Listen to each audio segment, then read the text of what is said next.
इस seize fire के हवाले से और इस पे जो नेगोशिएशन टेबल सजने वाली है उस पे हम बात कर रहे हैं। और जैसे कि सैयद शरफुद्दीन साहब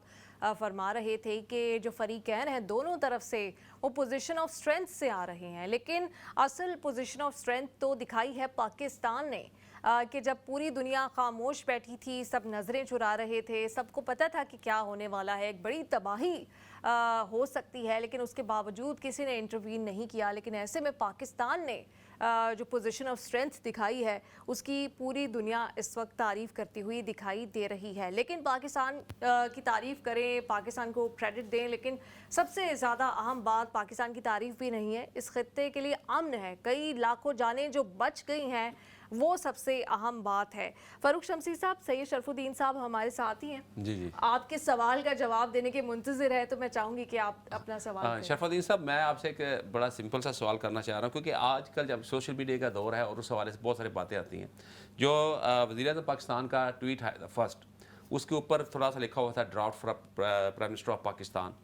और उसके ऊपर बहुत सारे ये चीज़ें उठी कि जी ये ऐसे क्यों आया, ये इन्होंने किसी ने लिख के भेजा है। और इवन ये भी कहा गया कि जो कुछ लोगों ने कहा जी क्योंकि हम बड़ा लैंग्वेज पढ़ते रहते हैं, जो हमारी इस ऑफिशियल लैंग्वेज है, तो ये वो लैंग्वेज भी नहीं है पाकिस्तान की जो ऑफिशियल होती है, और ये जो लिखा हुआ है इसका मतलब है ये किसी से लिख कर वो भेजा है। तो आप तो क्योंकि माशाल्लाह इतना एक्सपीरियंस आपका डिप्लोमेट होने के नाते, और सरकारी जॉब पे इतना अच्छा ब्यूरोक्रेट रहे, इतना एक्सपीरियंस, आपने तो बहुत सारी ऐसी फाइलें भी देखी होंगी, बहुत सारे ऐसे चीज़ें देखी होंगी, पैगाम देखे होंगे, और ऐसे मसाइल भी देखे होंगे जहाँ मुज़ाकरात हो रहे हैं। उस हवाले से आप क्या समझते हैं कि वो जो ट्वीट है उसके ऊपर जो लिखा हुआ आया था draft for prime minister of Pakistan, और उसकी जो लैंग्वेज यूज़ की गई है, उसको आप कैसे देखते हैं?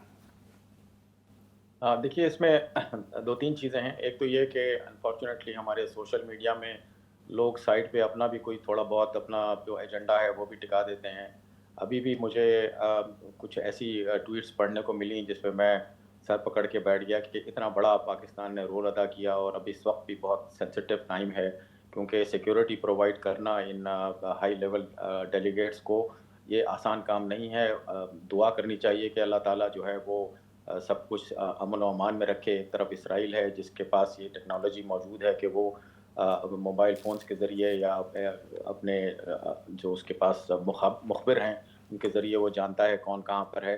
तो इन तमाम सेंसिटिविटीज़ को बालाए ताक रख के जो हमारे कुछ बहन भाई जो हैं वो आपस में अपना जो है छोटा-छोटा गेम खेल रहे हैं। देखिए, इस ड्राफ्ट के ताल्लुक से तो ये है कि नंबर 1, अगर ये ड्राफ्ट बाहर का कहीं लिखा हुआ होता और सिर्फ शहबाज शरीफ साहब ने इसको साइन करना था या ओके करना था, तो फिर बाद में वो लेबनान के ऊपर कंट्रोवर्सी नहीं होनी चाहिए थी, क्योंकि लेबनान का जिक्र जो उन्होंने किया है वो तो फिर बाहर से लिख के आना चाहिए था, तो फिर वो क्यों हुआ? दूसरी चीज़ ये कि अगर आप उस ड्राफ्ट को ड्राफ्ट समझते हैं, तो जो फाइनल चीज़ निकली है उन दोनों को word by word, punctuation by punctuation आप कंपेयर कर लीजिए। अगर उसके अंदर कोई चेंज नहीं है तो इसका मतलब है कि वो ड्राफ्ट नहीं था, वो ओरिजिनल था और किसी ने ऊपर से ड्राफ्ट लिख के उसको अपनी शरारत की है।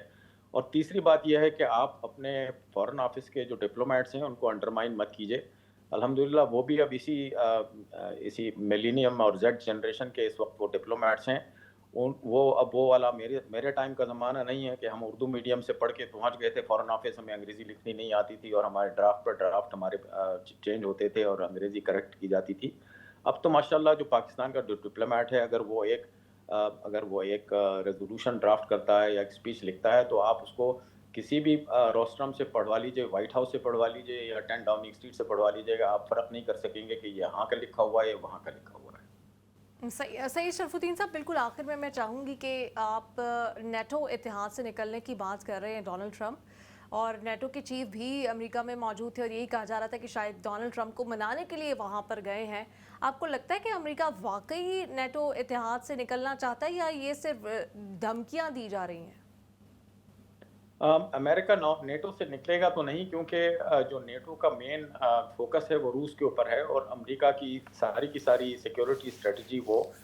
2 कंट्रीज़ के मुकाबले में है। एक ये कि रशिया और दूसरी चाइना, उसको बाकी किसी मुल्क से कोई ख़तरा नहीं है, वो सब पर भारी है। तो चूँकि नेटो का मेन ऑब्जेक्टिव जो है वो रशियन एग्रेशन को रोकना है, तो वो ये ऐसा काम कभी नहीं करेंगे। अलबत्ता ये ज़रूर करेंगे कि वो नेटो मेंबर से डिफेंस कंट्रीब्यूशन करवाएंगे और अमेरिका का जो खर्चा है वो कम से कम करवाएंगे। اور یہ آپ نے بالکل صحیح آبزرو کیا، شمسی صاحب نے بھی صحیح آبزرو کیا کہ اس جنگ کے اندر